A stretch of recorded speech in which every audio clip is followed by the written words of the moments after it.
Yeah, there we go. All right, everybody. Welcome to the 18th episode of Sports Cards Live. We have a great show tonight with Ken Reid from Canada Sportsnet joining us. Before we bring him out, I do want to thank the last couple of guests. June 3rd, show number 16, we had Justin, an Instagram stud. We talked about basketball cards. We talked about the state of the hobby. It was a great episode. It lives on the YouTube channel. Please feel free to go subscribe if you haven't yet and check out that discussion. It was quite informative. Got a lot of great feedback on that. Also on June the 6th, episode 17, I had Tim and Sean. We talked about investing and estate planning for collectors and just how important that is. There was a lot of really good information, some key points in there. Check that out. It also lives on the YouTube channel, Sports Cards Live. Again, please subscribe if you haven't. Upcoming on Saturday, episode number 19, June the 13th, will be Jeff Wolf. He's the president of Iconic Auctions. They are the company that recently auctioned off the love letter that Michael Jordan wrote to a girlfriend previous to his wife. So that'll be interesting. We have a lot of information to cover with Jeff. And then on June the 17th, which is next Wednesday, a week today, I'm going to be doing a virtual expo preview show. So I have a surprise guest coming on. A lot of you might know who he is. And we are going to preview the expo, some tips and tricks, and probably even show you some of the cards that the two of us will be making available. I also wanted to give a shout out to Christina's Corner, the spinoff of the other YouTube channel called House of Jordans. Christina did an interview with Dr. James Beckett, I think just yesterday or the day before. So be sure to check that out. I haven't watched it yet, so if you watch, you can tell me how good it is, but I'm going to get to that pretty soon here. All right, let's get going with tonight's episode. Let's bring out Ken Reid. Ken, welcome to the 18th episode of Sports Cards Live. Super happy to have you here. How are you doing today, my friend?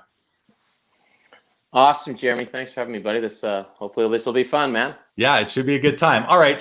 So listen, everyone who's watching in Canada, everyone knows Sportsnet. Everyone knows Ken Reid. But for our U.S. viewers, I want to let you guys know that Sportsnet is kind of like ESPN. And Ken Reid is kind of like Jimmy Fallon. He's just a guy that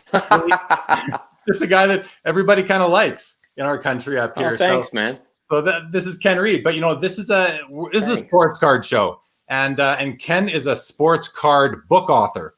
So let's kick it off and let's talk about Hockey Card Stories Part 2. Right here, this is the copy that I bought at the expo last year, the year before. Ken even signed it for me, and the forwards. Nice. Yeah, thanks, man. The forwards were written by Sidney Crosby and Chris Carlin, as you can see right there. So that's really a good get. That's a good get. Yeah, it's a good get. It was probably my biggest pickup of the show. Yeah. There you go. This is Hockey Card Stories Part 2. You did a Hockey Card Stories Part 1. Why don't you? I mean, I could tell, but why don't you tell everybody kind of what these Hockey Card Story books are about? Sure. Thanks for saying that everybody loves me. That's weird. I'm sure I have enemies. Everyone loves Ken Reid, the skier. Yeah, everyone loves Ken Reid, the skier. I don't know if everybody loves me, but if anyone likes me or watches, thanks for watching. Okay, so how the books come about. So like a lot of us once I left for university, the hobby went to the side, right? My stuff was always back at my dad's house. And, like a lot of guys starting in their professional career, money wasn't everywhere for me in my 20s and early 30s. But, eventually I moved my way here to Toronto after crisscrossing Canada. Did a pit stop. Well, not a pit stop. I lived in Calgary for 4.5 years. I absolutely loved Calgary. Worked at A-Channel Calgary. We had a lot of fun. But, I'm 26, 27 years old. We're hanging out at Cowboys. I'm not telling people about my Ken Griffey Jr. rookies and my Wayne Gretzky rookies at that time. No. So like a lot of people, I got back into the hobby. I think I got back into it probably about 10 years ago when I came here to Toronto because I figured this was going to be my final stop. So I moved most of my stuff up here that had been back home in Nova Scotia at my dad's house. But whenever I would go home during the summer, I would always look at my cards every year. And it's funny, as you get older, the cards in ways seem a little stranger. So I always thought, man, I would love to talk to, I don't know, just point a card out in the book. I'd love to talk to Kevin Morrison, who played in the WHA, who I know for a fact has hair that's straight like mine. Why does he have a perm? Why does he have a handlebar mustache? Why does he look the way he looks on that card? And what would he think of it now? So that was the genesis of the book. So when I got to Toronto and I was collecting more of the cards, they always looked funny as you get older. And I had a platform working for Sportsnet. A few people figured out who I was, and I had this idea for a book. And Ian Mendez had written a book with Jamie McLennan, and I asked Ian about it. He said the first thing you need is a literary agent. I didn't know what that was, so he gave me the number of his guy. I called him, and he said, "That's a great idea." I said, "What?" A week later, he called me. He said, "I have an offer for your book." And I said, "My book? I've written one thing so far." So then I had to write a book. So I'm not a writer. I'm a broadcaster. And the best compliment I've ever gotten from people is they say, when I read the book, I can hear it in your voice, because I like to think, when I write for television, I always tell young broadcasters writing for television, say something and then write it down. Don't write it first. So write the way you speak. So I think that translates into the hockey card story stuff. And it surprised me that I got a book deal. It surprised me that people bought it. I thought it was just my little thing, that only I noticed this about hockey cards, but it turns out there's thousands of us that notice these things about hockey cards. And now that I think the hobby is as strong as it's been since the boom of the 90s, and I don't know if you think that was strong or not, but it was crazy. Everybody was into it. The books, the first book sold really well. The second book sold really well. I mean, by Canadian, but it's a national bestseller in Canada, whatever that means. As you can see, I've got a lot of mantles up behind me with my national bestseller awards. So, it's nothing I'll retire on, but it's a great hobby, and I love writing. But more than that, I love literally calling up a guy who's a stranger and chatting with him for 30 minutes, 40 minutes about a hockey card. And I've always said, this hockey card, this little hockey card, it's a piece of hockey history. So what can that picture on that hockey card tell me about hockey history? And that's kind of what Hockey Card Stories is. And I implement some of my own angles, as well as, when I was a kid, this meant this to me, and I always thought this about this card, and is that correct? So it kind of went from there. That's pretty cool. You get to talk to these guys about the cards they're on, the cards that you remember collecting when you were a youngster in the 70s and a teenager, I assume, in the 80s. That's pretty awesome. When you got the book deal, was it just for one book, or was it for multiple? No, it was just a one book deal, and I didn't know if it was going to sell or if it was not going to sell at all. But for me, the thrill is just like, and I owe so much to Sportsnet, right? Because if I call, I don't know, anyone in the first book, and I say, "Hi, my name is Ken Reid. I'm calling from Sportsnet." When they hear that from Sportsnet, they go, that's a little street cred, right? Of course, it's credibility. And it's funny, I do a lot of MC work with some NHL alumni through a company called Jackson Events, and a lot of these guys have become good buddies of mine, and some of them are in the second book, and then it's really fun, right? Because the other thing is, when hockey players retire, they really open up. And they're telling you all these fantastic stories, and all these fantastic stories come right because of a hockey card. And that's why I always say there's no such thing as a common card. It may not be worth much, but there is a very valuable story in each card. Yeah, they're only commons to the collectors who don't know these players and the lives they lead it, and they, right? So that's cool. Exactly. So we're a hockey card audience here, and so tell us, Chris Carlin works for Upper Deck, and he wrote one of the forewords to this book, as I mentioned earlier. Mm-hmm. How did you end up sort of pairing up with Chris and getting him involved in the project? I met Carlin a few years at the Expo. He's a wicked dude. We've become really good buddies, and he really liked hockey card stories. And he said, "How come there's no Upper Deck in this? How come the first one it's only O-Pee-Chee?" And I said, "Well, that's." My literary agent worked out the rights for the cards, and that's what he got the rights to. He said, "If you write a second one, you can have as many Upper Deck cards as you want." And I thought, that's perfect, because I wanted my second one to be more about the boom era. And he said, I've always wanted to, maybe I'll write your forward. And he laughed. I said, "Done. You can write my forward." He's like, "What? I can't." Yeah, I said, "I can't write the forward." I said, "Yes, you can. You're writing my forward." So Chris was kind enough to write the forward. And Upper Deck's been so helpful to me, giving me access to their cards. Even in my other books, if I need a picture of a guy, they're more than willing to let me use a picture of an Upper Deck card. So thanks, Upper Deck. They've been fantastic to me through the years. Great supporters. And I really, really thank them for supporting my writing. Very cool. Very cool. That's interesting to know. So you mentioned other books. So, I'm familiar with your book, One to Remember and One Night Only. One Night Only being a book about players who only appeared in one game, and One to Remember being players who only ever scored one goal. Is that correct? Yeah. One to Remember is coming out this fall. I submitted that book last October, and tomorrow is the final day. So I'm writing the forward. Oh. Colby Armstrong is going to write the forward for that one. I love Army. Shout out Arm Dog. If you know Colby Armstrong, he is about like literally the nicest person you'll ever meet. Speaking of nicest people you ever meet, Sidney Crosby also wrote the forward on the on Hockey Card Stories too. Salt of the earth guy, just like Colby. I don't know. There's something about Pittsburgh. So one to remember is about guys who scored a single NHL goal. And what I wanted to know was that single NHL goal, was it a high mark? Is it something to brag about? Is it a disappointment that you didn't score more? What does it mean, and how did you get there? And for one night only, it was about guys who played a single NHL game, kind of the same angle. So I think one to remember is a logical follow-up. But for me, I always think that if you just step foot on the ice in the NHL for a game for a millisecond, to me that is incredible, because you defied the odds. And so many people look at a guy and go, oh, he only played 3 seasons. I'm like, only 3 seasons? Man, that is incredible what he did.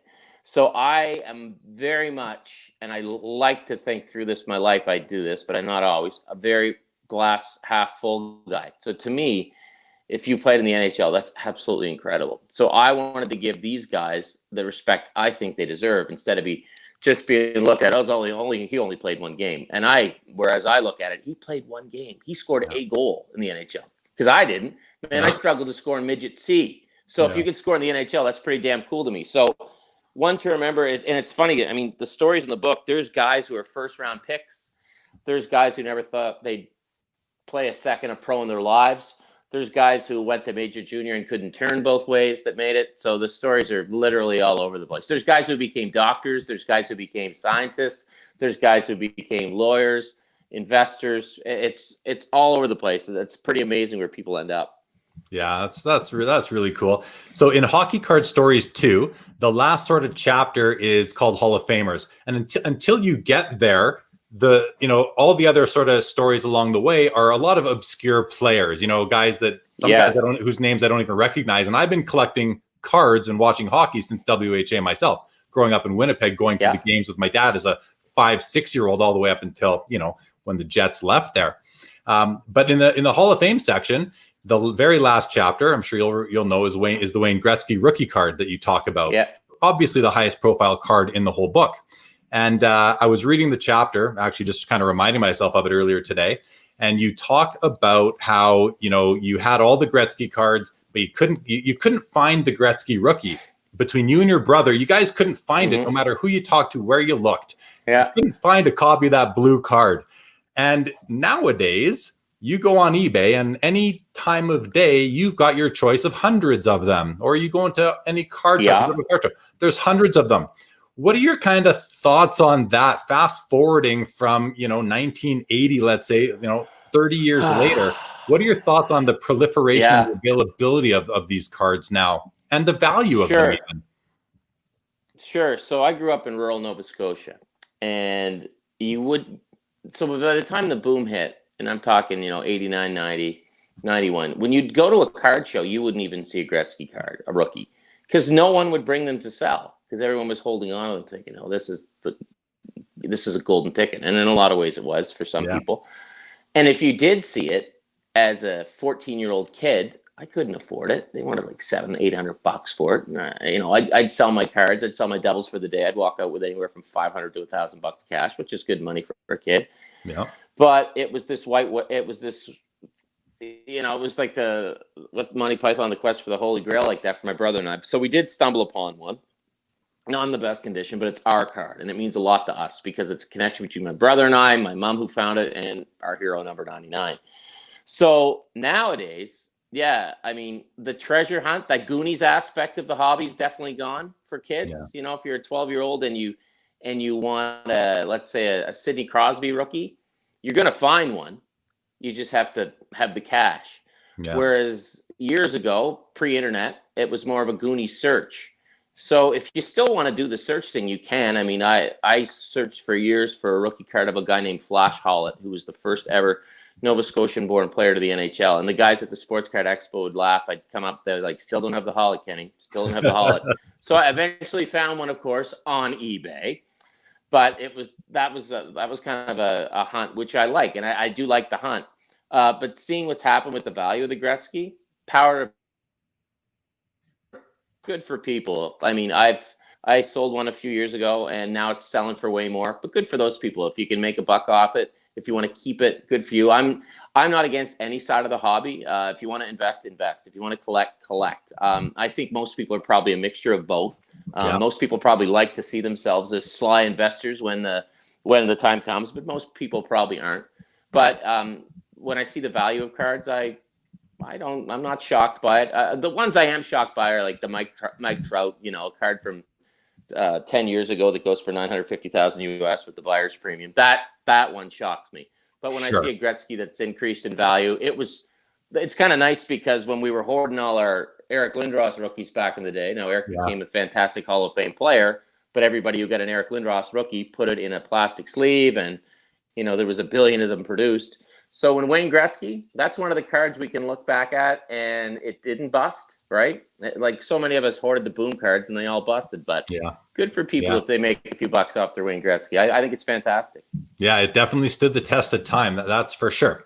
Yes. All right. So before we move on and ask, I do want to dig a little bit into your own collecting habits. But before we do that, let's just go to the viewers. We got a bunch of comments coming in. So we got a couple of Ziggy's in the house tonight. Welcome, Ziggy. Corey's here. Corey, welcome. Say hi to Ken. Scott Noble's in the house. Hello, sir. Jason in the house, as always. Thank you. Aaron, nice to see Ken Reid on here. It sure is. Thanks for stopping by, Aaron. Corey, ESPN, but with 90% hockey, so nothing like ESPN. Fair enough. It's just our version of it, Corey. Just our version of it. Jason needs to get a copy of those two books. You sure do, Jason. If you're lucky, you can get them. Yes, you do. Yeah. Yes, you do. And if you're lucky, you can get Ken to autograph them for you if you see him. Joey Silva says, Ken, can we get a go Bruins? No, we cannot. Moving on. Absolutely not.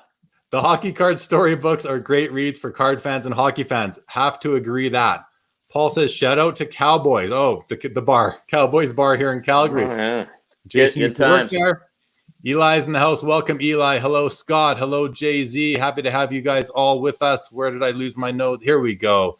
Corey says, better reinforce that awards shelf, Ken, which I can't even see back there. There isn't one. So that's exactly. Black Star. Yeah. Here's a question for you, Ken. Tim wants to know, he loves the cover. Whose idea was it? And I love the cover too because I collect unopened O-Pee-Chee packs, and this is reminiscent of an unopened early 70s O-Pee-Chee. Who came up with this? ECW. They came up with it, and the design. And they sent it to me, and I thought this is absolutely perfect. And I know the Wax Pack book that came out in the U.S. They did a Wax Pack. It looks really cool. So when I saw that cover, I was just blown away. I thought that was the coolest thing. So thank you, ECW, my publishers. Yeah, that is all them. I think that is so cool. And if you open it up, there's the pink page, which is supposed to represent a piece of gum. Piece of gum. So that's what that is. Yeah, that's what that is. With the a lot of people said it's a flower on it. Yeah, a lot of people said it should have been scratch and sniff, so it smelled like the old gum when you open it up. So I thought that was a pretty good idea. That would be pretty fun.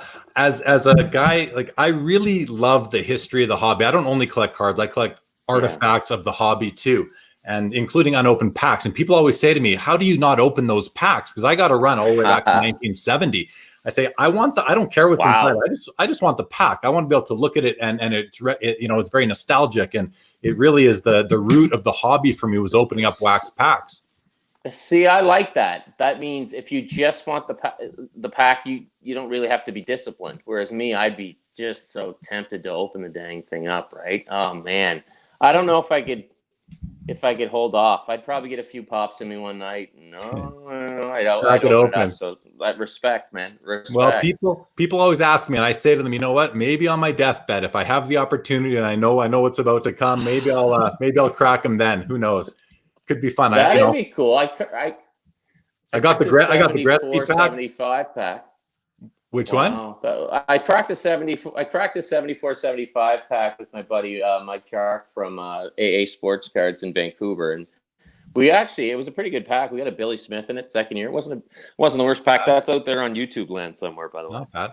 It's always neat to think you could have a Gretzky rookie in that pack. I have a pack of the '86 Fleer basketball. Maybe I got a Gretzky and a Jordan sitting in my my collection. I don't even know it, but let's did you see Go ahead. Did you see the video from the National this year where Buddy opened a whole box of 79 80s and he only got the one Gretzky? I mean, I missed that. Man, that's an expensive box. That's an expensive Gretzky rookie, man. Even, if you're PSA 8, that's not even 10, that's what, 20% of the box maybe? That's tough. And it's very likely off-centered anyway, right? So you just never know. Yep. You never know coming out of those packs how they are. Let's just finish some comments here. Scott says, love both books. Also love the top 10 mask cards he did on Facebook a few weeks ago. Great choices. Very cool. Corey Jones, Andrew Jackson. Ken, ask him to tell you the story of getting with Dale Hawerchuk, going with Dale Hawerchuk to Shoal Lake in Northwest Ontario. Okay, lots of suggestions here. It's awesome. It's nice to give you I think I agree with this comment here. It's nice to you're giving these guys the attention in your books, because these are guys that are, I mean, a lot of them are just not well known. They're, like, to be blunt, they're mostly forgotten as to their hockey careers by the general fan, right? So I think it's really, totally. And I mean, for me, I'm a big hockey history guy, and I think that's one of the reasons I collect too, is a connection to the past of the game. And I do love giving these guys a voice and telling their stories. And you mentioned the Hall of Fame chapters in the hockey card books. My original intent was just to have the books be common cards, guys you never heard of. But then the publisher kind of said, look, you got to have some names, or otherwise no one's going to buy it. So that's how that came about. And they were right. They were absolutely right. Yeah. And to be honest, when I read the book, that's what I'm looking, I know it's at the back and I'm excited to get there. So putting it at the back was a great strategic decision, I think, as well. Because, instead of at the front where you read it and then you can put the rest of it down, which I mean, a lot of people wouldn't do and I wouldn't, but it just, I like the strategy there. That makes a lot of sense. Troy that was a good, I was going to say that was a good slow build, like an old school Stampede wrestling match. Just build to the end, build to the big move. Yeah. There you go. Troy just wants to mention he met you a couple of years ago at Frozen Pond, and my daughter and I ran the Dennis Marouk autograph table. He was pimping his book that you wrote. There you go. There you go. Dennis is a beauty. Right on. Here's a comment from Billy. I was born in '86, so I missed the junk wax era. Was that the Gretzky? Sorry, what was the Gretzky O-Pee-Chee before the Gretzky O-Pee-Chee? Do people value vintage? I mean, my opinion, it was the Bobby Orr rookie was the big one before the Gretzky rookie came out. How does your memory recall that, Ken? What was the big before? For me, it was, I was so focused on the Gretzky, right? I was such a Gretzky guy. For me, it was always Wayne. It's amazing. Man, what the Bobby Orr rookie's done in the last 2-3 years is insane. I can't believe the way that's jumped up. That to me is, I don't want to say shocking, but it's crazy the value the way that was. Yeah, and it's the same for the Gordie Howe and the Maurice Richard. All the big players, their cards have all gone up, and especially in high grade and all that. Here's a question for you. Do you ever get any cool stuff from players? And I'm going to add to that question, Ken, because I was planning on asking you this anyway, but in your job, do you ever talk about hockey cards with any player? Do I get cool stuff from players? No. There's like, you got to give the guys the room, the respect. You can't fanboy it when you're at the rink. So the guys are the guys at the rink. No, I don't get cool stuff from players. I would never ask a player for anything. I would never, ever do that. Like, I would be adamantly against it. Mm-hmm. So the players need to be treated as professionals, and I'm sure everybody out there, the hockey card hobby doesn't come into their regular 9-to-5 job. Same as for me. But yet I talk about it openly now, like hockey cards, right? A lot of people don't tell people they collect hockey cards, but now it's okay, I think. So I talk about it. Some of the guys at work all know. Some of them make fun of me. Most of them don't, because most of them did at one point. And everybody has a hockey card story, right? And what was the second part of that one from the players? Really, I wonder, do you ever talk to the current players about cards? Does it ever come up at all? Like, because I always wonder, we know they sign cards. We know they're aware they have cards out there, but are they even on their radar, really? Like, do you have any information on that or any insight? So for me, I'm an anchor, right? So I'm usually at the anchor desk. So I don't interact with modern players that much. I'll do a game or two a year. And it doesn't come up.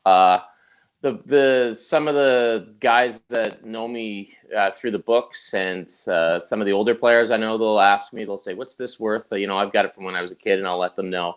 But no, it doesn't come up that much. But I mean, when Sidney Crosby wrote the forward for my book, he told me a hockey card story about Mario Lemieux, his rookie. So everybody collected, but no, I keep them totally separate. I got to be a pro at my job, right? So this is my hobby, and my job's my job. Yeah, I hear you. But if a guy asked me, I'd be more than happy to talk to him about it. I'll talk to anybody about anything. But to be honest, I do not interact with modern players that much, just because I'm in the anchor desk. If they come into the studio, I'll interview them and stuff like that. But hockey cards don't really come up. No. All right. So no, very interesting. All right. Josh said that you taught him everything he knows about golf. Joshua Thorne. Amit says, "Hey, bro. What does Charles say? Man, for a kid like me to see packs used to be 15 cents. I wish." Yeah, we always feel they could all still be 15 cents. Yeah, here's a good point from Josh. The cover feels like a slight wax coat, and it does. It's got a very smooth to it. Yeah, like it could be wax paper almost. It does. For the record, this is just water, and I put limes in it. I'm not drinking like a martini. Oh yeah, no one's judging. We're just happy you're here, Ken. Yeah. Steve Menzie, who owns the Sports Card Expo in Toronto, says, Ken, one of the best ambassadors for the hobby. Steve, thank you for tuning in tonight. Appreciate having you here as always. Glenn says, does Ken ever... I think we must have come by that one already. Okay, I must have lost my spot here. Oh, yeah, I love the best stash episode Ken made. I remember I saw some pictures. Thank you. Might be Instagram inspired there, or I saw them on there. Billy says, it happens in other sports. I would love to see a current NHL player and embrace the hobby. Same here. That would be really cool. Yeah, I think that's interesting. George Larocque's a big collector. But like a lot of us, I mean, I don't think he collected much when he played, just because, I mean, when you're playing, you're usually in your 20s and 30s, right? There's other things to do for a lot of us. But that is interesting. I wonder if there are any players that collect. I know there's a lot of guys who collect memorabilia, but I do wonder if there's anybody that collects cards. Yeah, we all want to know that for sure. And George Larocque actually has a card shop at the Summit show in Edmonton last year. He was set up as a vendor and just hanging out like I was and all the other vendors were. Yeah, it was really cool. And he had some really nice cards. I think he has a shop somewhere in Quebec. Richie Barone. He's got a shop in Montreal. There you go. Richie Barone's a good buddy of ours from New York. We call him the Mayor of Canada. Says, great book. Thank you for tuning in, of course, Richie. And Amit says, where was the most off-the-wall place you had to go to interview a player and or do a broadcast gig? Oh, off the wall. Let's see. Well, let's see. For work, I've gone to O'Leary PEI for Craft Hockeyville. I've gone to Yellowknife for Scotiabank Hockey Day in Canada. Usually when you're interviewing the guys, it's just at the side of the rink. I've gone to guys' homes before when they've been traded to, you set up a camera and you interview them at their house. But nothing too crazy. I'm just trying to think. I've been in, when there's massive scrums back in my reporting days, I've literally been down on one knee, holding a microphone up like that. But I can't think of any crazy places. I've been in awkward positions where you're trying to hold a mic into a scrum like that, but nothing too nuts. All right.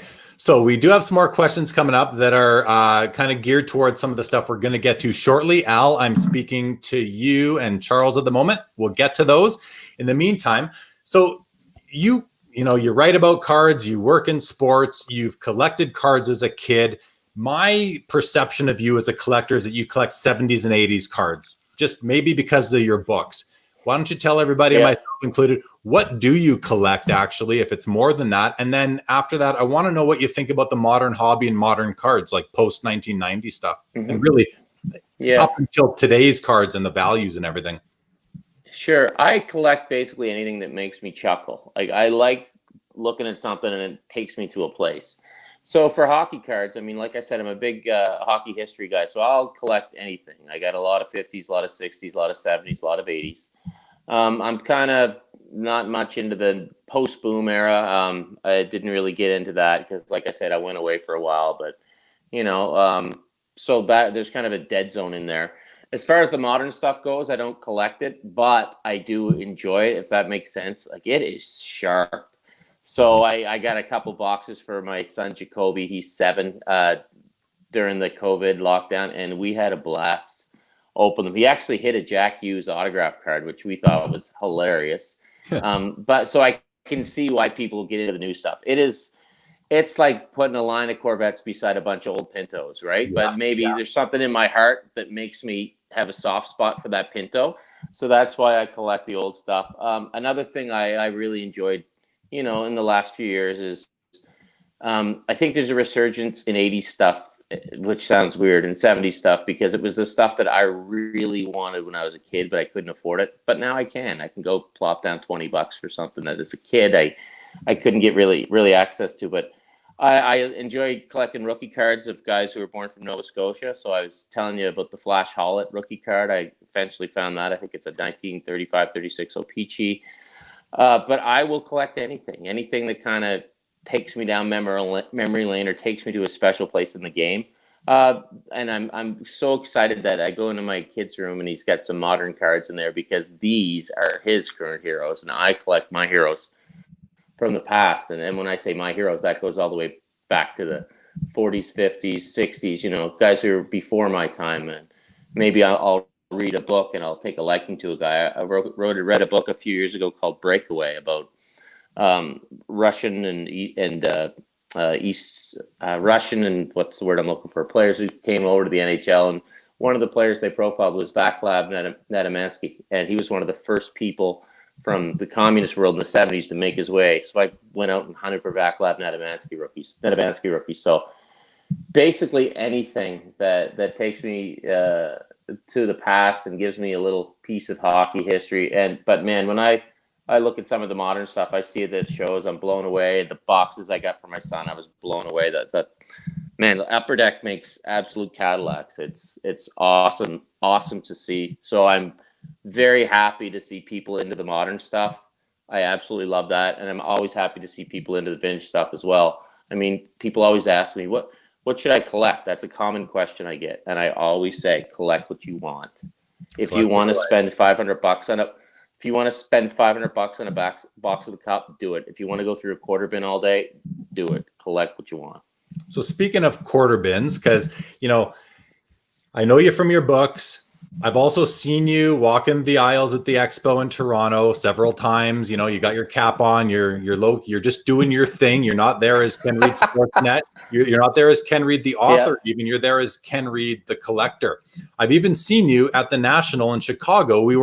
I think we just happened to walk by each other at an aisle, and I kind of gave you a nudge. I said, "Hey, how's it going?" And you recognized me from Toronto. We had a little chat. My question is, what are you looking for when you're walking the aisles at Expo, and when you make a special trip to Chicago for the National? What are you hunting down there? See, that's the good part, is I don't know. I don't know what I want when I go to these things. I know a lot of people go with their want list, and they say, if you don't go with your want list, it makes no sense. But I'm the kind of guy, if I see a monster box for sale and it's like monster box, 70s and 80s garbage, give me $20, I'll buy it because I want to see what's in there. So I kind of like that treasure hunt. Yeah. So when I go to the Expo or I go to the National, I'm looking for something that I don't know it's there. So something that just jumps out at me. And a lot of times I'll find it. A lot of times it's not a card. It might be a button. It might be an old shirt. It might be like last time I was walking around the Expo, and there's an old road hockey mask there. And I had seen one of those in years, but it was the kind my buddies and I used to have. And I said, how much, bud? $20, done. Yeah. Right? So that.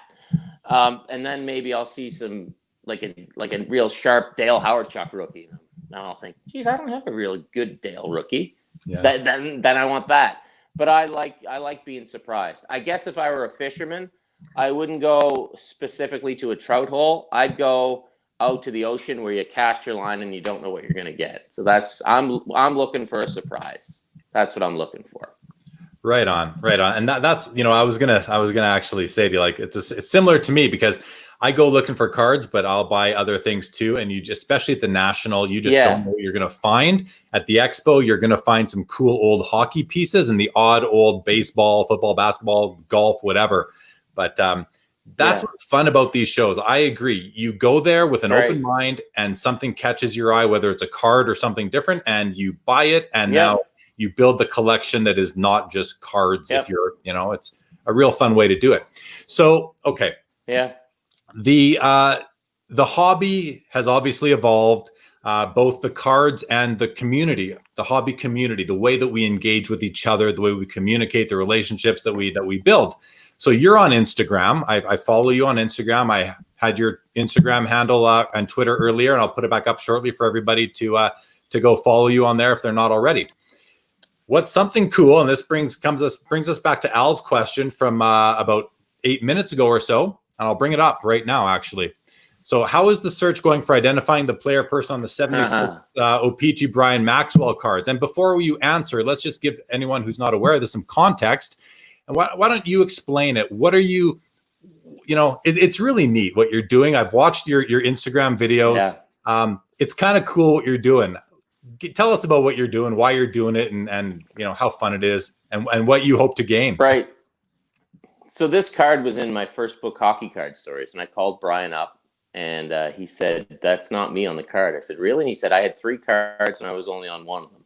So he's on his 82-83 O-Pee-Chee. His 78-79 is Brad Maxwell, and there's this card, this 76-77 O-Pee-Chee, and a lot of ComC lists this card as Brad Maxwell on the card.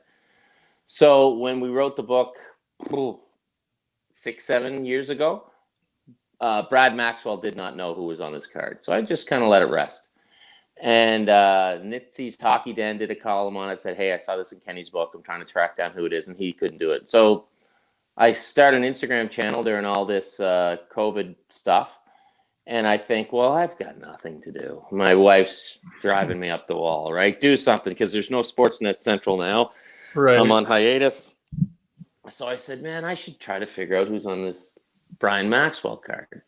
So I looked through so my theory, so it's an airbrushed, he's traded from the Cleveland Crusaders to Cincinnati, and it's a bad airbrush, but you can clearly see the Cleveland colors on the shoulder of the person in the photo. So I go through the Crusaders hockey DB page, and I'm like, there's no one that really looks like him.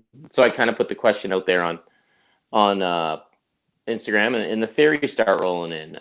Everyone says Terry Ball, no. And as soon as I put it out, Cam Connor, who used to play in the WHA, said it's this guy. He's a goalie.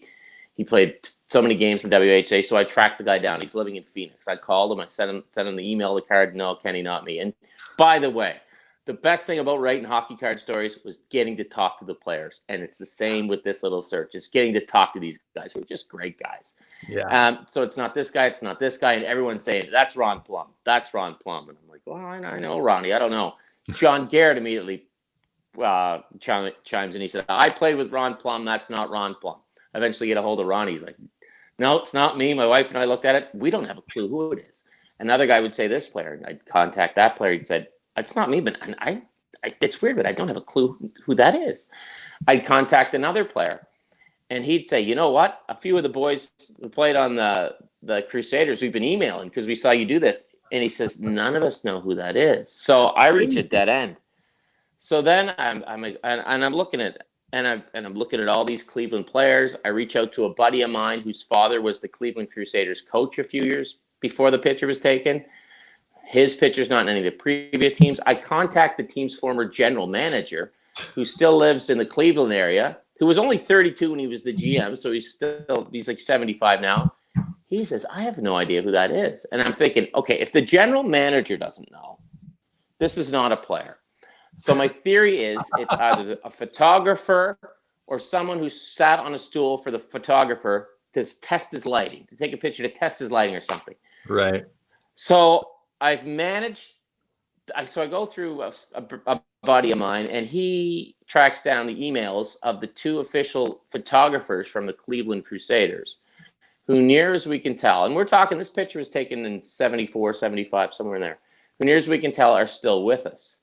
So the last thing I did is this person on my behalf emailed these 2 guys. I haven't heard back from them yet. I'm hoping that one of them took the picture and they can say, that's me, that's my cousin, that's my son, that's so-and-so who was sitting in.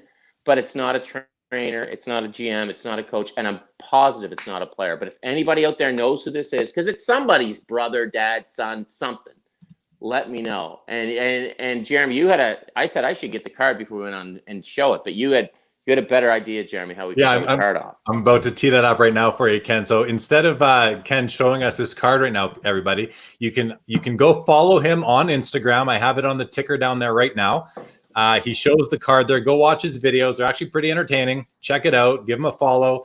And let's see if he ever finds out who was on the Brian Maxwell card. I like the theory that it's like the cameraman just kind of set the timer and said, well, hey, Brian Maxwell never showed up for his session, so I'm going to go get on the card. I need somebody or I'm not going to get paid. So I better go sit on that. That's got to be who it is. Right? And you know, back then he would just and he'd probably thinking, I'm taking a picture of a body and they can do the Rogie Bash on Ross Lonsberry and just put the head on it later. So to me, it's whoever took that picture knows who it is. That's my thing. It's not a random player, I don't think. Yeah, fair. But who knows who took the picture, right? Because this is back in the day. I'm assuming it's the club photographer, but I don't know. Could be anybody, man. It'll be interesting to find out. If you ever find out and solve this mystery, inquiring minds certainly want to know. Charles says the biggest mystery of all time, Brian Maxwell. Fair. Okay. I feel like Robert Stack in Unsolved Mysteries back in the day. Yeah, exactly. I just have no idea. All right, I'll run through a few more comments, try and catch up on them. I typically fall behind on the show, Ken, where we deal with comments from like 10, 15 minutes ago, but let's just run through here. Paul says, I popped by George Rock's booth at the Summit Show, a witty and entertaining guy. I met him there too. I have to agree. 99% sure I bought a 1-of-1 from Shea Theodore, says Simon. Anonymous Facebook user who, if you go, okay, we'll just do the question. If Ken could open any wax box or tin, what would it be? And before you answer, Ken, I'm just going to mention to this user, if you could do us a favor, I'm going to put the comment here. If you can go to StreamYard.com. Oh, that's not the one I want. Sorry, I'm going to change the banner up here, right there. If you can go to StreamYard.com/Facebook, click on the big blue button. It'll allow us to see your name, and I will get you much more involved once you're no longer anonymous. So please go click the big blue button, StreamYard.com/Facebook. I'll go back to Ken's his Instagram and Twitter handles right there. Everybody, if you want to go see the Brian Maxwell card and help us solve that mystery. Okay, where were we? Right over here. If you could open up any wax box, Ken, what would it be? Okay, so I know there's more valuable cards than this one I would go after, but I would, if someone bestowed a box of 79.80 on me, I would just love to a pack and leaf through and come at it, arrive at a Gretzky rookie. I just think that'd be magic. Now, in my mind, that's the earliest card I can remember getting in a pack. Not the Gretzky rookie, but that design. And I didn't get a Gretzky rookie. I was only 4 or 5 years old at that time. But if you could, if some, like by the grace of whomever, or if I was, Jeff Bezos or somebody, I'd buy one just to open it. But I think that'd be really cool. And I know I wouldn't get my money back, but then I'd be so stinking rich I wouldn't care anyway. Right. Exactly. Yeah. It's everyone's dream to go back in time and open up a box of 79.80 OPG or tops for that matter and find a Gretzky rookie. I mean, imagine that. I always watch Back to the Future.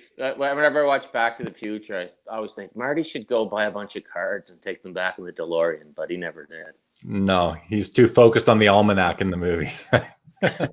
Yeah. Right. He's not focused on the right things there, Marty. Aaron Goldstein says, do you have any pre-war hockey cards from like 10-11? They're fantastic pieces of hockey history. They are. I do not. Would love to. The opportunity has yet to arise. And like I said to you, Jeremy, I'm not much of an online buyer. I'm more of a treasure hunt guy, but opportunity has yet to arise. No, I do not, Aaron. Okay. All right. The next question, I'm going to read it. It's probably, I'll put it on. It might cut off our chins because it's pretty long. So I'm going to lift my head up here. Oh, not that bad. All right. Ken, do you ever get a chance to read other hockey authors' books? I'm friends with Kevin Shea. He's wrote something like 18 best-selling hockey books. Do you follow other writers? He's such a great Absolutely. Yeah. Oh, Kevin Shea is a beauty. He's been a great supporter of my writer. One of my favorite books is one Kevin wrote with Derek Sanderson. It's just an awesome book. If you looked in that closet right there, it's full of hockey books. Out there is full of hockey books. One of my favorite hockey books is within reach there, and I recommend everybody read it, from 2004, Rebel League. It's about the WHA. It's just awesome. So yes, I am a massive consumer of hockey books, and I got more than a few Kevin Sheas in my collection for sure. Very cool. And now you got your own book. Right. And as a kid, I mean, I read hockey books nonstop, and I always dreamed of writing one. So now to be included with those guys and to think that my book might be on somebody's shelf is pretty cool. It's on mine, man. At least you got one guy here who's got your book on and autograph. And I got the autograph. I sure do. And it's actually really cool because I got it at the expo. You were there at the Upper Deck booth signing the book. So I showed it earlier. I'll show it again. There you signed it. You signed it to me. And then I got like a bonus. Where is it here? This here is Chris Carlin also signed it to me. So that was a 2 in 1. You know who you need now.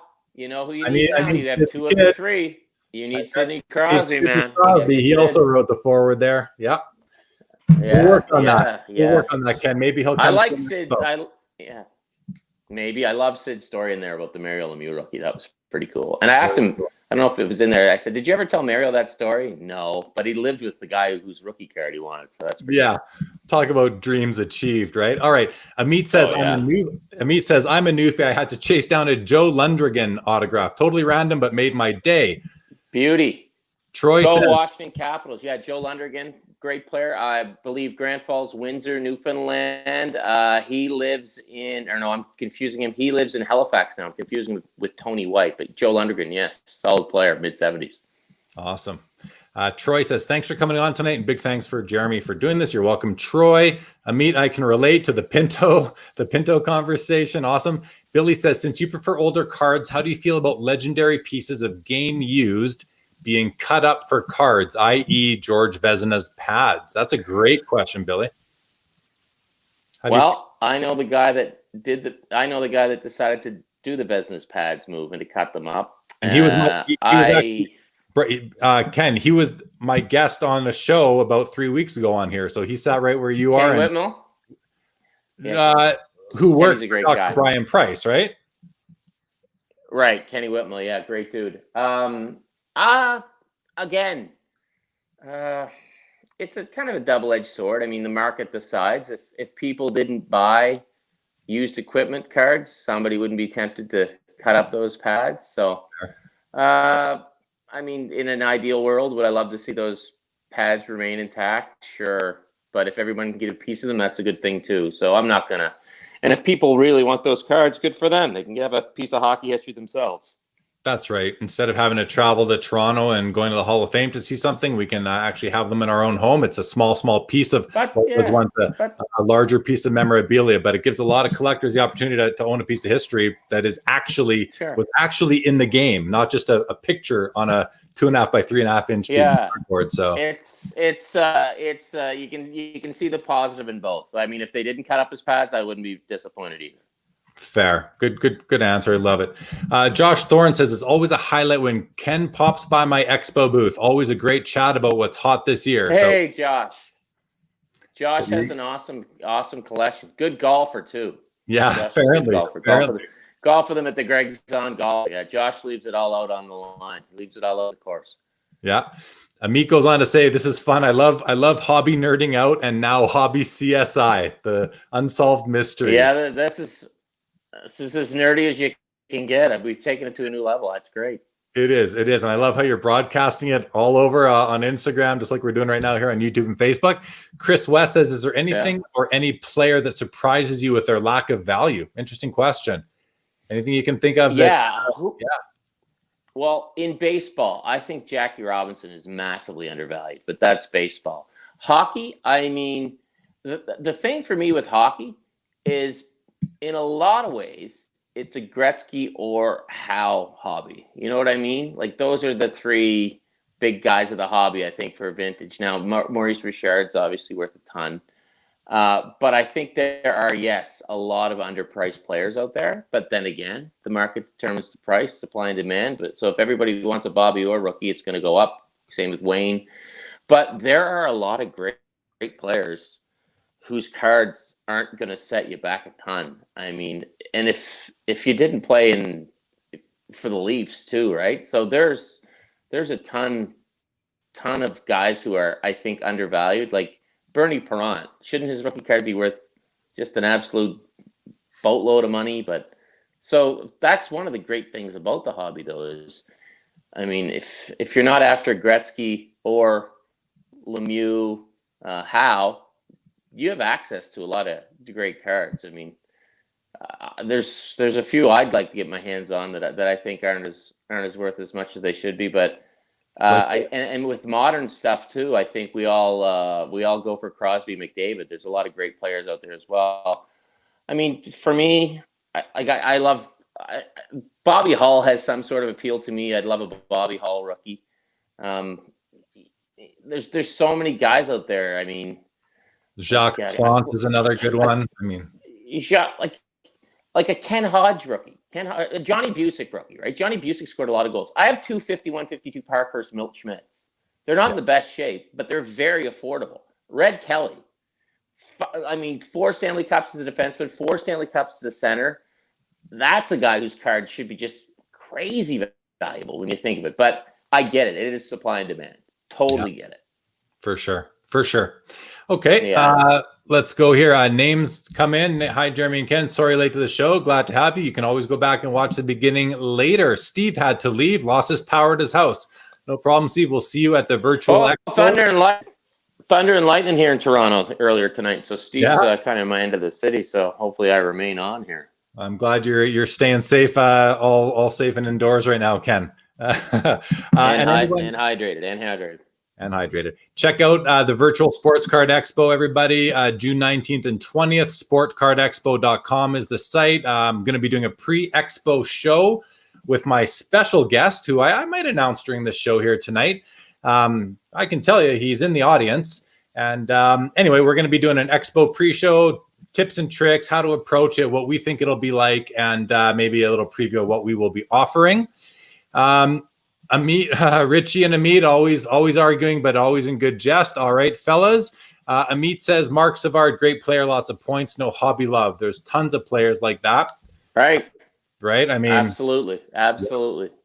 Yeah. Man, Mark was such a great broadcaster when he was with us at Sportsnet too. Man, was he good. And so I'm glad to see him having some success in St. Louis. But yeah, there's like a guy like Mark Savard, like Patrice Bergeron he's probably the best two-way player of our era. And I aside from Crosby, because I do think Sid's a great two-way player, but there's lots of guys out there I think who are undervalued. Oh yeah, no shortage for sure. Anonymous Facebook user says Mario way too cheap for what he did. I agree. I mean, I've touted that on this show several times. I think he's probably relatively undervalued for his O-Pee-Chee rookie card and his Topps rookie card in high grade. And then he says Red Kelly was typing it as you said. Okay, we're at the end of the comments. Nice. That's great. So I want to ask you, we're in the middle. Well, we're in the middle of I think we're in the middle of a pandemic. We're well into a pandemic right now. Everybody's at home. Lots of free time on our hands. People aren't out there spending money the way they used to be on travel, going out, spending money with their friends, other luxury items. And I think a lot of money's poured into the hobby as of late. And I think what else is happening is that a lot of people in their boredom are actually looking for something new to do. And they are actually picking up in the hobby. Have you, someone who's out there, you got friends, you've got colleagues, have you seen personally any sort of uptick or, older collectors getting back into it now because they're bored and want something to do, going through their old cards, maybe going to their folks' place and picking them up or digging them out from their garage or basement? Well, I think the first couple weeks of this thing, people sat at home, they tried to work out. Then weeks 3 and 4, they said, I wonder what's around the house. And they looked, and tons of people found old cards they collected. People are tweeting me pictures and everything like that and reaching out. And yes, I think, especially in this time where sports fans want to have a sports outlet, and the only sports outlet you have is reading about sports or maybe collecting something about sports, unless you're really into Bundesliga. So I think if people go and find their own old cards, and that's an easy way to get hooked. I mean, and then they're back into it. So yes, I think there's been a definite huge interest in the hobby because, let's face it, tons of people dug through their stuff and found old things, and you get nostalgic. And I think some of the people who found those old things will just put them back where they found it, but maybe 10, 15% will say, I wonder what else is out there. And maybe those are the people who became collectors. I'll be interested to see in a year or two, when I think we feel the real financial hit of this shutdown, what kind of disposable income people have for the hobby. But yes, I think this last 3 months of us all being stuck inside has rejuvenated probably a lot of old collectors to get back into it. Now, has it turned new collectors on? Perhaps, but I think there's a lot of old timers like us, who found a few boxes of cards and said, "Man, this is pretty cool." And it looks. I've had a lot of people reach out to me and go, "What is this worth? What is this worth? What is this worth?" And a lot of it's 1990 score. So right. I used to be really nice about it. Oh well, and now I'm just not worth anything. Like I don't beat around the bush anymore with it. No. But I always say it's worth something to you. And one friend of mine, his son passed a few years back, but he said, I found these cards and my son had them, and there was some, some score in there, and then there was a couple 79s. I think I saw a bossy rookie in there, and I said, "Hey, some of them are worth money." And I said, he goes, "Well, I'm just going to chuck them out." And I said, "Look, give them to my dad. I'll take one when I get home, or better yet, give them to a kid." So he wrote me back the next day and said, "I gave them to this kid," and I thought that is fantastic, because he probably just turn somebody else into a collector. But like we said earlier, Jeremy, I don't think there's any such thing as a common card. So I think, a lot of people are been sucked back into the hobby during this time, and probably a lot more have been turned on to it as well. Yeah, and as soon as they find those old cards, and then they go maybe onto eBay and see what they're worth, or start making calls, and then they see what else is out there. And if they are sophisticated with eBay, and they can actually see completed listings and see that. I don't know if you saw this LeBron James rookie card sold last night for like $57,000 US. The card's only 15 years old, and that's crazy. That's crazy. And it's not even his. Say, isn't there a McDavid out there that's going to hit the auction block pretty soon? A 9.5 autograph. So it's his. It's 50,000 maybe. I think it's at 57,000 US right now. It's his cup rookie, only 99 made, and it's the one that is numbered 97 of 99. And that one's on. Oh, cool! All right, it's at I think it's with Leland's auction company right now. I think they're the one. I think it's Leland. Someone can correct me if I'm wrong. They're hosting the auction, and pretty crazy. Super limited, super rare, and a real investment piece for it. It'll end up with an investment collector, I believe. Well, I think the other thing that a lot of people that are coming back to the hobby are learning, and it's what I'm trying to tell them, is, you only read about the $500 pack of the cup. You don't know that you can go get a pack Upper Deck MVP for affordable price. But I think the best thing that's happened in the last 5 years is the Tim Hortons cards. $1 and the kids can get a pack for $1. And in our day, when I started, it was 25 cents, then it was 35 cents, then $1, blah, blah, blah. Yeah. To me, a loony is what a quarter was back in the day. So I think that is so important in getting kids into the hobby. And I hope the next time I go to a show, I see a ton of kids, because I love seeing kids out at the show. I think that's just great. So I think people are kind of starting to learn that not every card is worth $1 bazillion. Not every pack costs that much. It is affordable. To me, it's like car shopping. You can buy a Lamborghini, or you can get that used Pinto I was talking about, or a more affordable car. There's all kinds of range, and I do like that. I think that's a good thing. Yeah, I agree. There's a price point for everybody, and a lot of people like to say that right. A lot of people like to say there's no kids in the hobby, but I tend to argue that, because when I'm at card shows, I do see kids there. I've gotten to know some younger. I don't like kids, but young teenagers, middle teenagers. Charles, who's watching right now, I think is 14 years old, and these guys are into cards. And I speak about Charles. Awesome. I speak about Charles, the 14-year-old. He collects like vintage, like pre-war kind of stuff. This guy, it's wow, good for him. Good for him. He's a historian. He's a young historian, just like a lot of us collectors are. And but I always say there's more kids in the hobby, I think, than we think there are, and there's something for everybody. A lot of people are always saying, "Oh, I can't even. How can you even be in the hobby now? You can't. It's only for the elite. You can't afford it." Well, you can't maybe afford those cards, and that just is what it is. But there are other price points out there, especially if you want to be a set collector, put together a set of O-Pee-Chee or MVP for hockey, or whatever for the tops for baseball. There are options. You don't have to be rich, I don't think, to collect cards. Well, Can I just say another thing about that? And I love that point. I love older cards, but you're right. You don't have to be rich. My Milt Schmidts that I love. I can say I have Milt Schmidts. They're not in good shape, so I got them at a cheaper price, but they're presentable, right? Like everybody reads about a card. Oh my God, that sold for $10,000. I'm like, yeah, but if you get it in lower grade, it still looks good. Like, I mean, there's that too, right? Not everything has to be perfect in mint, and I'm not perfect. I mean, look at this haircut right now. That's horrible, but I still kind of like it. So I can buy a card that's off grade. If you can live with it, it's still a piece of hockey history. Now, would I prefer if it was perfect? Probably, but it doesn't have to be, right? I'm sure my wife wishes I was perfect, but I do have my faults. So, right, it's all good to me.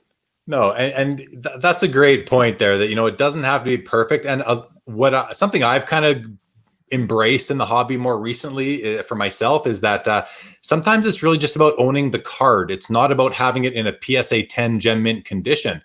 Owning a card is cool if it's a card that you really love to own and look at and know that you have. Right.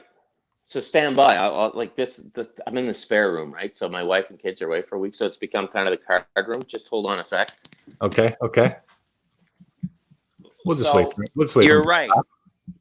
So there's all these cards.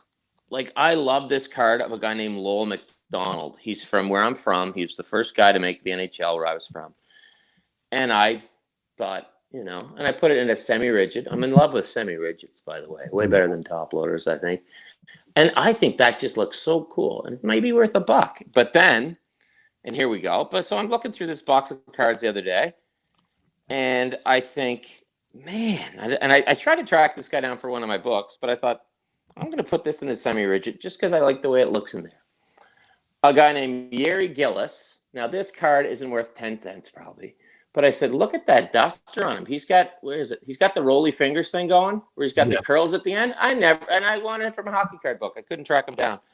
So I just, and to me, that's about the perfect looking goalie card. And, they're not those aren't worth a ton, but I just like having them. I don't know why. I think semi-rigids just make everything look better too. So, but that's just me. I think you're a true collector.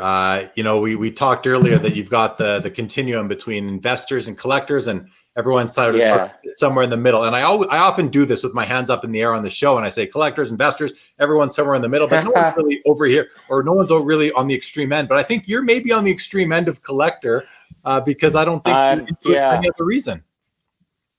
Well, then you're getting into hoarding, right? And then it gets scary. But you know what? If you gave me something I could flip it, I'd probably flip it. But I'm probably 98% collector for sure. But there's our buddy Vaclav. How's that for centering? Oh, isn't that just beautiful? Oh wow, Vaclav Nedemansky. But bad centering. But I just think if you really like a card, and if it's not worth any money, and you want to put it in a holder, put it in a holder. If you think if a card's worth a ton and you don't like it, you don't have to do anything you want with it. But I think maybe I am definitely more of a collector than an investor. That's for sure. I think so. So speaking of card values, Name, a buddy of mine, goes by Indigenous Rookie Cards on Instagram. He collects all the rookie cards of all the Indigenous. Yeah, I know. Played. Yeah. You're familiar with Name? Yeah. So he says, he asked me, all the guys in my collection are undervalued. And that's kind of what you want out of a collection, is to feel that everything you have is undervalued. Maybe not to everybody else. Well, to everybody else, right? Because you value them more than most people do oftentimes, especially obscure players. That's true. Yeah. That's true. That's very true. And I think, I was going to go ahead. Go ahead. Billy says, speaking of broadcasters, which former or current player surprised you with their on-screen ability? Good question. He didn't surprise me, but he's so good. It's Colby Armstrong, who's a really good buddy of mine. So I'm being biased. I love Colby because the Colby you see on TV is the Colby you see off TV. There's no difference. He's just a happy dude. Colby's the kind of guy. He walks in a room and you smile, and I always think that's the best quality a person can have. If you watch his old stuff from when he played in Wilkes-Barre, when he played in Pittsburgh, behind the scenes, it's the same guy you see on TV. And any young broadcaster, I'd give them the same advice. And it's honestly the hardest thing to do on television, and it's be yourself. because a lot of young broadcasters try to be a broadcaster. Colby's just a dude, man, and it's all good. I love Colby on TV. I think another guy that's strong like that is Christopher Stieg. He just comes in, he's his own dude, and I just think that's a great quality to have. But there's a lot of good ones out there, that's for sure. But I just like guys that can just be themselves. It's nice to hear you say it about Colby and Christopher Stieg, because, you know, as just a guy who, you know, just a sports fan watching him from my house here in Calgary, you don't know these guys. So, but you do kind of like them on TV. And when you hear that that's just who they are, it kind of warms your heart. To hear that. A funny story about Colby Armstrong. I don't know if you're aware of this, but, you know, his rookie card, from the Cup, obviously the premier hockey brand, it's from the same year as Sidney Crosby's rookie card. So anytime somebody was opening up the back of the Cup in 05-06 and they do that slow roll, or they'd see if it was a Penguin, they'd be like, oh, it might be Crosby. And I was like, oh no, it's Colby Armstrong. Oh, I'm going to tell that to Army. He's going to love that. I was at the National in Chicago a couple years, and I come across this monster box, and it's autographed NHL cards, $1. And I thought, I'll look through this. So I'm looking for the 60s and 70s ones, and I take one pile and go through them. Like, I turn it around, get my picture with it. It's Army. I sent it to him. He's in the dollar bin, even his autograph card. But hey, it's worth $1 more than the one I never had. So he's a beauty. I love that guy. Yeah, I look forward to watching him next time I see him on TV, broadcasting, and really, watching for that personality trait of his of just being a great guy. Yeah. Really and cool. he chirps me bad. Like I'm a chirper right in the room. I'm a chirper when I play men's league. I'm a chirper all the time. He's like, "Oh, you're just home with your hockey cards tonight, Kenny?" I'm like, "Yep, pretty much." That's good. All right, let's go back to some more comments here. Yeah. Josh says, I have a Mario KSA 9.5. It's only worth $800. I'd rather die than sell it for that. Fair, very fair. Troy says, people are buying for sure. I sold 3 Tiger Woods rookies today and 3 more a couple days ago, $30 each. These were not short printed. No, that is one of the most common, iconic rookie cards there is. There are tons of those. Anonymous user, I am one of them. Got back into the hobby after about 15 years. Thanks so much for doing this. Really gets the fire burning again. Hey, glad to do it. Wish I knew your name, but glad to do it. And hope you're enjoying the show and having Ken's presence on it tonight. Josh says, I get 20 calls a month for Pro Set. Not once has there been a Stanley Cup hologram. I mean, that's the thing, right? We always Josh. Never seen it. You've never seen one? I've never seen one. Never seen one. I mean, I knew I would. Well, think about how many Pro Set have been. By the way, the P's for Pro Set. I'm the right. fan. No, it's for Puma, but still. If I knew Pro Set tonight. If I knew you hadn't seen one, I have one. I would have whipped it out to show you. Okay. I would have went out. Joe Sakic, 19XX. Hello, everyone. Late to the show. Thank you for coming by, as always. Chris West. Oh, man, these Pro Set Platinum must be worth a fortune. They're platinum. Sure. Aaron confirms that, it's Leland's that is hosting the Connor McDavid 97 of 99 Cup rookie. So we know that for sure. I'll also mention about Aaron and his friend Eric. These guys are hosting a new hockey card themed podcast. It's on all the platforms. It's also on YouTube. Check it out. Center Ice Cardcast, I believe it's called. Sorry, Aaron, just slipped my mind. Let me know. I'm actually going to be a guest on that show coming up pretty soon. Jay says, thanks for joining us, Ken, and thanks again for hooking me up with a Craig Nienhuis autograph for my all-time NHL auto collection. There you go. Shout out. That was a fun story. So Jay has been really helpful for me, and if you look at One Night Only in the thank yous, Jay is in there. Oh, because I'm looking for these rare players and I can't find them. And I've followed Jay's website for years, and I thought, I wonder if Jay has their autograph, and he does. And I emailed Jay and say, how'd you track this guy down? He'd give me the address. I'd do a little research, and Jay helped me out. So he's in the thank yous for One to Remember as well. I just wrote them up the other day. So Craig Nienhuis, Niner, great dude, played about 90 games in the NHL for the Boston Bruins. And I saw one day that he was on Jay's list of guys I don't have, and I thought, well, he's at the Dale Hawerchuk Hockey Classic Golf Classic every year that I host in Muskoka, and Dale does one in Winnipeg as well. I host that as well. Dale Hawerchuk, by the way, kicking cancer's ass. Beautiful man, Dale Hawerchuk. Love you, Ducky.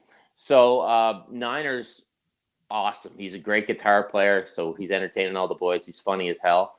He's on Jay's list, so I whipped out a business card and told Niner the story, and he's like, "Oh my God, I can't believe someone actually wants my autograph." So he was happy to do it. Great dude. Hilarious. Great story. Great story. Yeah. I'm a big Dale Hawerchuk collector, actually. He's, growing up in Winnipeg, Really? He was the guy there, and then when he got traded away for Phil Housley, and then Teemu Selanne came on the scene, and Teemu is my all-time favorite player. But I have a pretty massive Dale Hawerchuk collection, a lot of the rare stuff and the upper deck stuff. Really? Yeah, big fan. So we talked about Undervalued. Dale, to me, is one of the most underrated players of all time. The fact he wasn't in the top 100 was an absolute joke.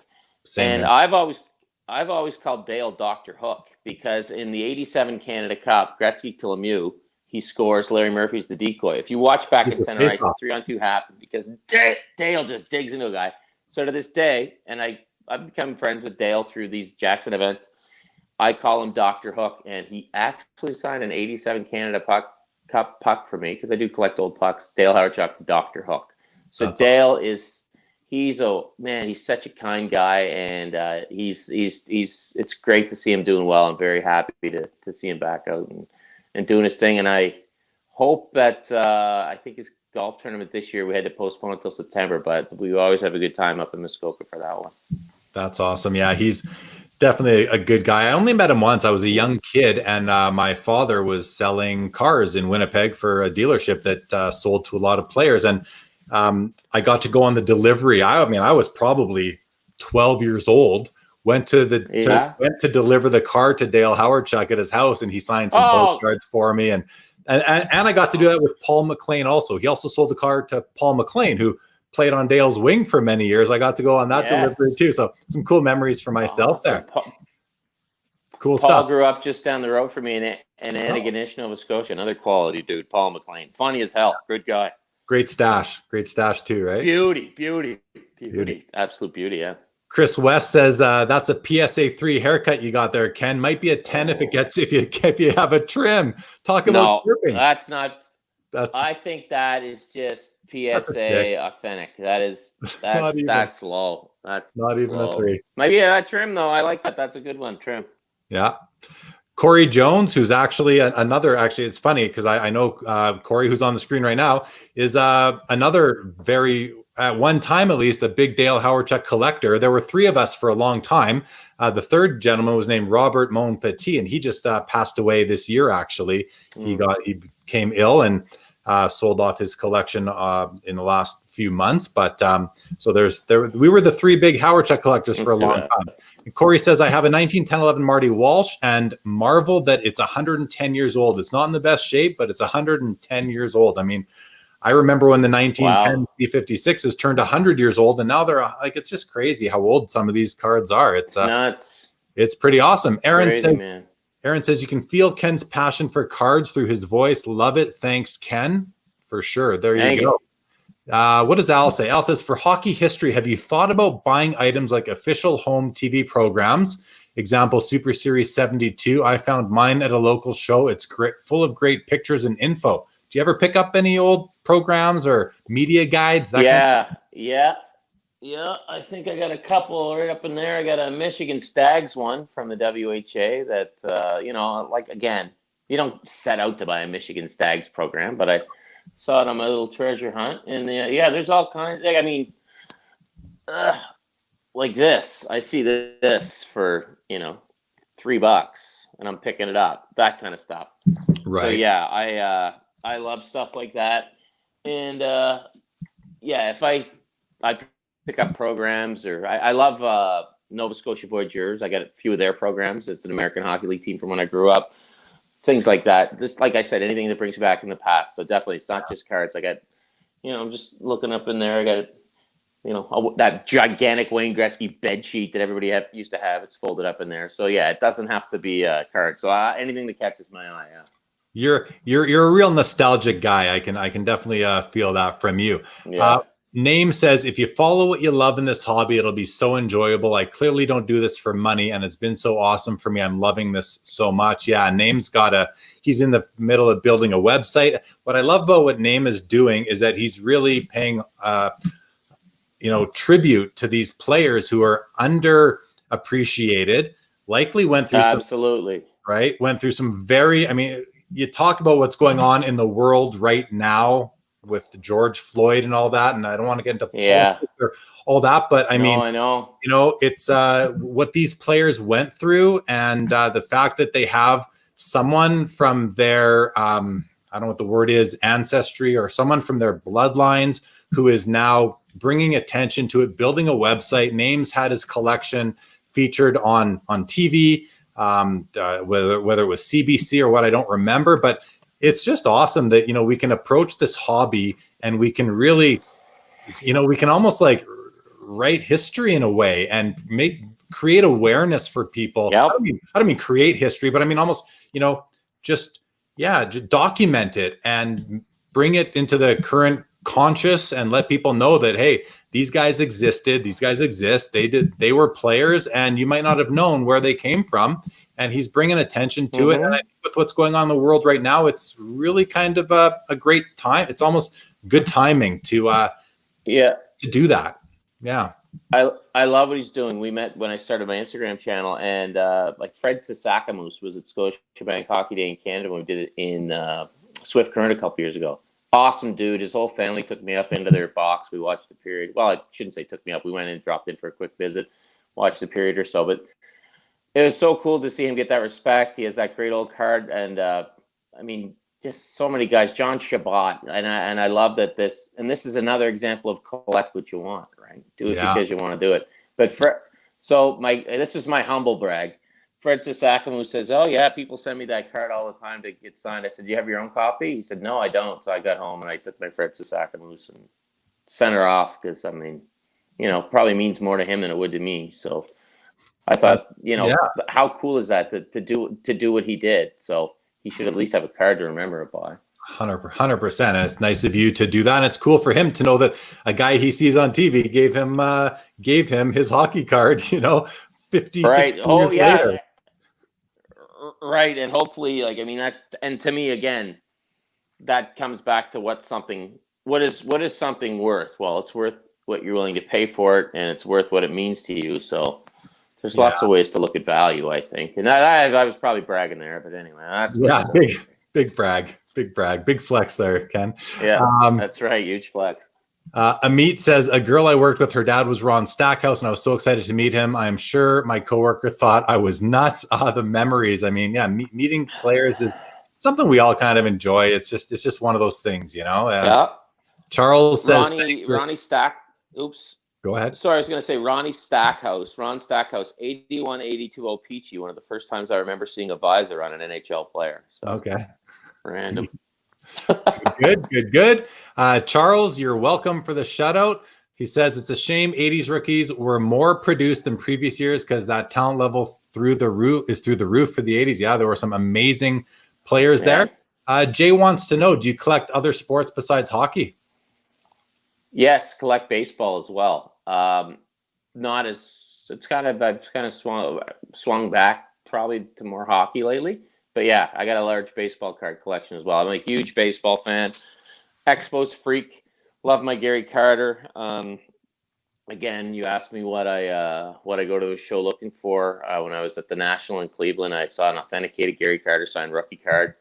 Had to have that. I love stumbling across Expos stuff. It's not with me now, but there was a gentleman selling at the Expo. He had an Expos cowboy hat. I never knew I wanted an Expos cowboy hat in my life, but he had it and he wanted $50 for it. So I wanted an Expos cowboy hat. So I got it. So yeah, I collect a lot of Expos stuff, but I love, 50s baseball stuff as well. I really, really like old baseball cards. They just look right. You know what I mean? Yeah, oh, for sure. Any aspirations to maybe write a book, a hobby book that isn't hockey? No, and I'll tell you why. I love talking to old hockey players, man. They're just easy dudes to talk to. So baseball players have a reputation of being maybe a little on the surly side, and hockey is my if you were to, baseball's my second favorite sport, but I don't even think hockey's a sport to me. It's my passion. So yeah, to just have the curiosity to talk to an old hockey player about a card is something that comes easy to me. There's some great baseball players out there. I mean, Tim Raines is one of the nicest humans I've ever met in my life. Jesse Barfield, the same. They could tell me great stories about their old cards, but I don't really want to call up 59 guys. I'm sure 59 to 60 would be fantastic guys, but I could do it, but I don't know. And there's another guy who expressed interest in me doing it with him, and I kind of gave him a deal, and it didn't go anywhere, but I think I emailed him and said, do it if you want. So maybe there'll be baseball card stories. Yeah. But probably not from me. But I don't mean to say baseball players aren't nice guys, but hockey players, I should say hockey players are special guys to me. So that's what made writing hockey card stories and hockey card stories too so fun, and I could really say so easy. Yeah, makes sense. Billy says anyone that played in the shadow of Gretzky Lemieux is pretty underrated. A guy like Bossy scored 573 goals in 10 years, and then Richie, who is a diehard Islanders fan, says Bossy is a god. And I mean, Bossy is not appreciated in the hobby the way other players of his era were, who won, and he won 4 cups in a row. I mean, guys like. Yep. But he played on the New York Islanders. You compare him to a guy like Guy Lafleur, who played for the Montreal Canadiens and has a ton of fans everywhere. So I think a lot of it has to do with where you played, right? If Bossy was a Leaf, things would be a lot different. Yeah. Well, along those lines, I mean, look at Brian Trottier, one of the best two-way centers of all time. Peach of a human being. His rookie card should be a few $100. I think it's $80. But like you said, the New York Islanders, they don't have the fan base of the Montreal Canadiens, so good old basic economics, supply and demand comes into play. Exactly. Let's see what Paul says. He says, I was a house painter in the late 90s, worked for a contractor that worked for Lee Fogel, an awesome guy. And Saturday afternoons, he sent me for coffee. No one I knew was as excited as I was about this. Awesome. We've all got these stories, We've all, I just want to say there's been so many players that have played in the NHL over the years, and they come from all over Canada and elsewhere, of course. Yeah. But if you're a viewer and you're in Canada tonight, you've probably met a player along the way somewhere, seen him at a restaurant, been to an event. I mean, we all have our stories, and they're so special. Like my story with going to deliver a card to Hawerchuk and Paul McLean. I'm never going to forget those experiences. They're bigger, that they're so big in my mind, just like all of our stories are big in our own minds, and they're special to us. Absolutely. Yeah, absolutely. I mean, that's what's so cool about our country too. And you're right. Like the old joke, right? You go to the US. Oh, I got a friend in Canada. Do you know Jim in Toronto? No, but then if you connect the dots, you may. Right. But, so it's like that. And these hockey players, you're right. They're spread out everywhere, and it's pretty dang cool, and especially when you're 10, 11, 12 years old, right, and getting to meet your idol. That's such a cool thing. Yeah, very cool, very cool. All right. Billy says, no names needed, but have you ever attempted to interview a player for one of your books and didn't have a good experience where maybe they show zero interest in the card or the topic? Did that ever happen to you in the project? I've had guys not return a call, I guess. Some guys were hard to line up. No, they all... Usually when I called the guys about a hockey card, I'd say I'm writing a book and like talk to one of your old hockey cards, and the first thing to do is laugh. So the guys all have a good sense of humor about it. No, rude experiences. I had a guy hang up on me from my book one night only, but he was living in America, and when you get a strange call, I think he thought I was a telemarketer. So, but again, the benefit of calling guys and saying, it's Ken Reid, I work at Sportsnet, and they'll at least know Sportsnet.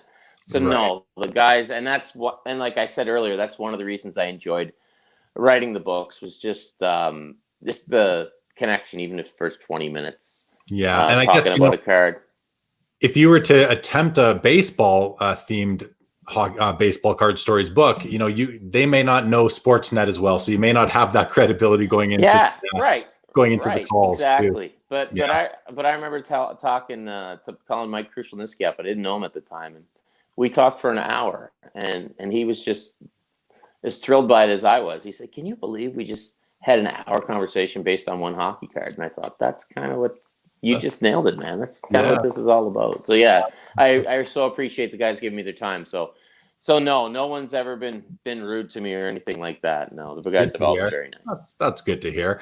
Okay, let's run through some more of these, and then we'll start to wrap up here in a few minutes. Brett, welcome to the show late. Crap, missed the first half. Love listening to Ken talk sports cards. Happy I could get him on the show. Happy I could get him on the show. Steve says, I would say perhaps Lemieux is underappreciated in the hobby. His autographs are nowhere near Gretzky's. That is absolutely true. Brett says, not sure if this has been asked. What's the dream project to work on or develop? Cheers from an old A-Channel alumni. Brett, an old A-Channel alumni. Oh, Brett, awesome editor. Does Brett run, I just was trying to connect the dots today. Does Brett run the Trevor Linden site? That is Brett. Brett is a major Linden collector. Yes. Yes. See, now Brett and I worked together for 4.5, 5 years together, and we never discussed hockey cards because we're both in our 20s. But Brett, man, used to make my buddy Tyler. Brett used to make my buddy Tyler Harcott's resume tapes. Brett can edit just about anything. So there you go. That's cool to hear from him. Hi, Brett. Awesome. Richie says, so now it's in New York. I didn't answer. I didn't answer Brett's question, did I? No. What's the dream project? Dream projects? Oh, geez. I don't know. I think I'm doing it right now. I hate to say I'm living the dream, but I truly love my job. I love going into sports. I'm sorry, Ken.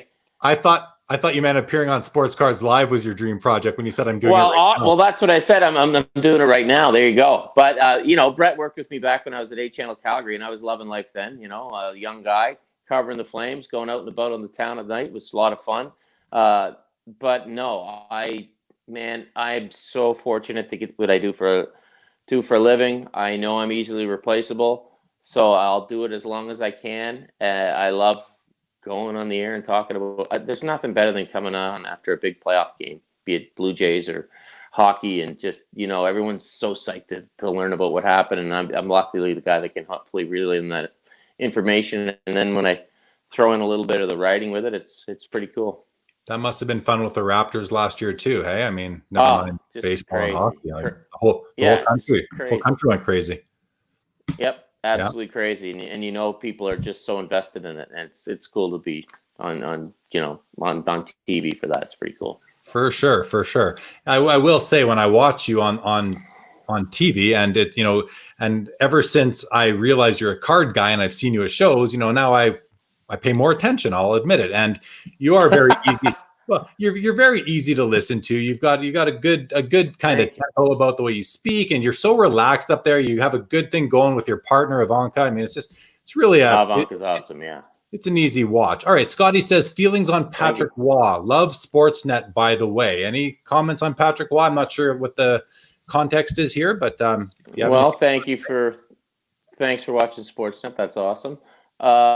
Feelings on him? No, I mean, in 1986, he won me $1 off Vernon Galbraith because I bet him the Montreal Canadiens would win the Stanley Cup over the Calgary Flames. Patrick Waugh, fantastic goalie. I guess the question is he undervalued? I would say no. Don't you think he kind of comes in at pretty fair for what he's at? So I think Waugh. I got a nice rookie card from Waugh that I had since I was a kid, so I'm happy with him. Yeah. Fair. I mean, there's another card that's I think is somewhat undervalued, actually. Okay.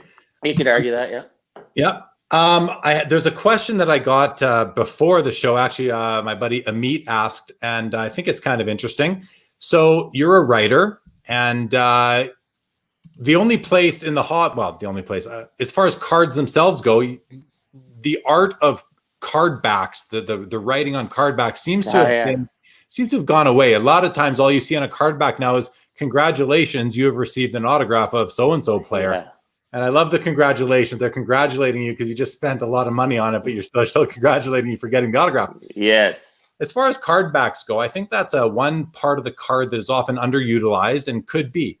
As a writer, what would you like to see on card backs? Would you ever want to write card backs? Not that you have time for it, but perhaps. Or would you change anything about it?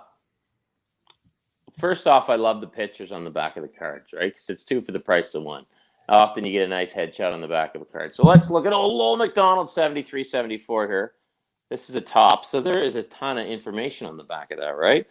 Lowell won the Masterson Trophy last season for dedication and for perseverance. He had been out of hockey completely the previous season. So back in the day, if you're writing the card backs, you're passing along information to a fan who probably didn't know that information. Today, in the internet, if you're really interested in our buddy Lowell McDonald, who I am, you can Google him and look up everything. So I think the challenge of being a guy that writes the back of the cards, man, that would be one of the toughest jobs in the world right now. Also, a few of the guys, the older guys I've mentioned, when I would call them for the books, they'd tell me about the card back. So Pat Hickey, I said, on the back of your card, it said you had a 77, 78 Jeep that you drove around New York City. Oh, and so he literally tells me Jeep stories for 10 minutes. Tom Fergus, the back is 83, 84. Tom has 2 German Shepherds. Tom tells me stories about his German Shepherds. But the guys always told me, I never knew where they got the information for the card backs, and they figured it was just some guy lurking in the scrum. But I would not want to be challenged with writing card backs. I think that'd be a very difficult task. I know my buddy Stephen LaRoche, I think, used to write some card backs, but yeah, I think in today's modern day and age, writing card backs would be extremely difficult. I would like to see, I mean, I'm not the biggest stats guy, but maybe I like the cartoons from back in the day. So if you want to do a cartoon, that's cool. But I wouldn't want to be the guy that comes up with the information. Let's see if I got another one in here, because I mean, basically today, not that we know everything, but we know a lot. So yeah, Vaclav's got there's Stefan Richer. Had team's only overtime goal and had 2 hat tricks in 87, 88. Okay, that's pretty basic. So I wouldn't want to be charged, but there's a card. I like the cartoons, right? I like when they tell you what their part-time summer job was. You know, Ken used to sells cars in the off season or something like that. Like who to think these hockey players or these athletes need summer jobs, you know? Right. Now those card backs I dig, but no, I wouldn't want to be assigned with writing the card back. Thankless job, I would think. Yeah. Okay, so one non-card related, but something I want to know your take on. Do you think that Austin Matthews will still be a Maple Leaf in 24-25? I guess that's the end of his contract or something. Wow. Interesting question. If he wins a cup in Toronto, I would say no. If he doesn't win a cup in Toronto, I would say yes. Because if he wins a cup, what else do you have to prove in Toronto? Yeah. I guess the only question is does he want to go home to Arizona? Because I think that's the angle everybody's probably speculating on. Right. Wouldn't it be great for an Arizona product to actually play in the desert? So do I think he'll be a Maple Leaf in 2024-25? My answer is yes, because I don't think the Leafs will win a cup by then. Okay. Interesting. It's kind of funny.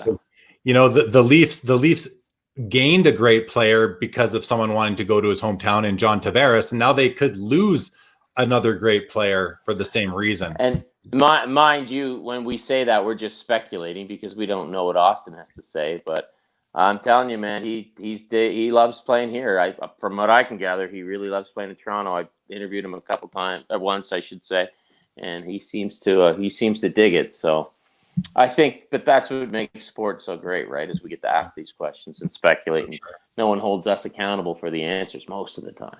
Right. All right. One more comment from Name, and then I think we'll wrap up. Ken, card backs were the motivation of the bios for the players in my collection on my website. Trying to summarize that much information is a lot of work. So, yeah, I mean, there are some great nuggets on there, but I think we can find more on the internet these days, even.